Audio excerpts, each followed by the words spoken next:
UKలో 1 year masters. No IELTS required up to 5 years visa. High visa success rate. Tirumala కల్తీ లడ్డు వివాదం రెండు తెలుగు రాష్ట్రాల్లోనే కాకుండా దేశవ్యాప్తంగా సంచలనం సృష్టిస్తుంది. తిరుమల లడ్డూలో కల్తీని వాడాలని స్వయంగా ఏపీ ముఖ్యమంత్రి చెప్పారు. దీంతో సిడ్నీ ఏర్పాటు చేసి విచారణ చేపట్టింది. ఇంకా ఆ ఇష్యూ కొలిక్కి రాకముందే మరో ఆలయ ప్రసాదంలో కల్తీ జరిగిందని వార్తలు వినిపిస్తున్నాయి. ఏంటా ప్రసాదం? ఏ ఆలయంలో? Let's watch.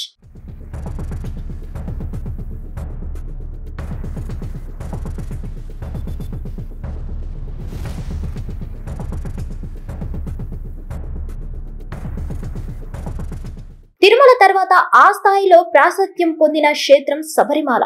కేరళ రాష్ట్రంలోని దట్టమైన అటవీ ప్రాంతంలో పంబా నది తీరంలో శబరిమల క్షేత్రం ఉంటుంది. ప్రతి ఏడాది ఈ క్షేత్రానికి భారీగా భక్తులు వస్తుంటారు. అయ్యప్ప మాల ధరించిన వారికి మాత్రమే ఈ క్షేత్రంలోకి ప్రవేశం ఉంటుంది. ముఖ్యంగా కార్తీక మాసం నుంచి మొదలు పెడితే సంక్రాంతి వరకు శబరిమల క్షేత్రం అయ్యప్ప మాలాధారులతో సందడిగా ఉంటుంది. ఇక్కడ తయారు చేసే ప్రసాదం కూడా ప్రత్యేకంగా ఉంటుంది. బెల్లం, అటుకులు, నెయ్యి, సుగంధ ద్రవ్యాలతో ఈ ప్రసాదం తయారు చేస్తారు. ఈ ప్రసాదాన్ని అల్యూమినియంతో రూపొందించిన బాక్స్లలో భద్రపరుస్తారు.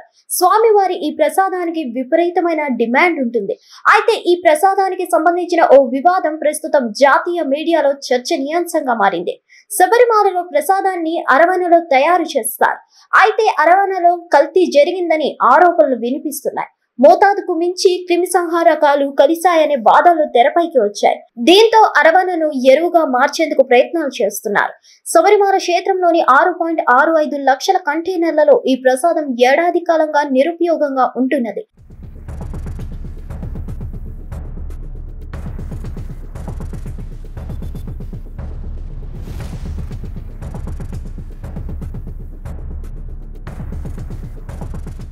శబరిమల అయ్యప్ప స్వామి ప్రసాదం తయారీలో విరివిగా యాలకులు వాడతారు. అయితే ఆ యాలకుల్లో ఆమోదించిన స్థాయి కంటే ఎక్కువగా క్రిమి సంహారాలు కలిశాయని ఆరోపణలు వస్తున్నాయి. అందువల్లే వాటిని వాడకుండా నిరుపయోగంగా పడేశారని తెలుస్తోంది. భక్తుల మనోభావాలు దెబ్బకుండా ట్రావెన్కోర్ టెంపుల్ డెవలప్మెంట్ బోర్డు ఆ ప్రసాదాన్ని శాస్త్రీయ విధానాల్లో బయట పారబోస్తుందని టెండర్లను ఇటీవల ఆహ్వానించింది. ఈ టెండర్ను Indian Centre of Engineering Solutions దక్కించుకుంది. అయితే వారు కలుషితమైన ఆ ప్రసాదాన్ని ఎరువుగా మారుస్తారని టీడీపీ చైర్మన్ ప్రశాంత్ ప్రకటించారు. తిరుమల లడ్డు ప్రసాదం తయారీలో కల్తీని ఉపయోగించారని ఇటీవల వార్తలు వచ్చాయి. దానికి సంబంధించి వివాదం కొనసాగుతూనే ఉంది. దాన్ని మర్చిపోక ముందే ఇప్పుడు శబరిమల అయ్యప్ప ప్రసాదంలో క్రిమి సంహారకాలు కలిశాయని వాదనలు వినిపిస్తున్నాయి.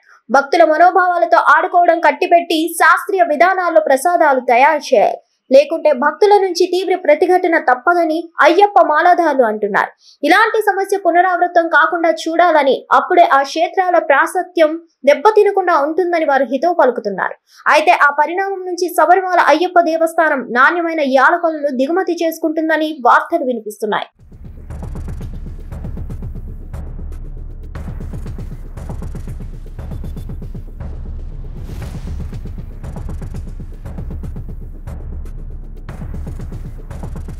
హిట్ టీవీ యాప్ ని డౌన్లోడ్ చేసుకోండి. ఇందులో short news, live news, entertainment movies అన్ని అవైలబుల్ గా ఉన్నాయి. Please download Hit TV app. Hit TV app hit TV app ని ఫ్రీగా డౌన్లోడ్ చేసుకోండి.